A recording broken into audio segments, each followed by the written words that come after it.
अस्सलाम वालेकुम। पंजाब यूनिवर्सिटी का रिज़ल्ट आपको पता है एमएमएससी का डिक्लेयर हो गया है।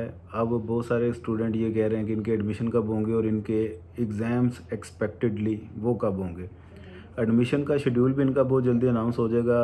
2-3 दिनों के अंदर अंदर रिज़ल्ट आने के बाद रिज़ल्ट आ जाता है, शेड्यूल आ जाता होता है एडमिशन का, वहाँ से आपको कन्फर्म हो जाएगा। और उसके बाद एग्ज़ाम्स आपके मई के एंड में एक्सपेक्टेड हैं या स्टार्ट ऑफ जून। तो ये ध्यान में रखें कि आपके पास सिर्फ अप्रैल का या मई का महीना, ये 2 महीने ही हैं। ये मई के फर्स्ट 3 वीक्स आपको मिलेंगे, ज़्यादातर चांसेस यही हैं। तो टाइम ज़्यादा नहीं है आपके पास, उसके अकॉर्डिंगली अपनी आप तैयारी रखिएगा।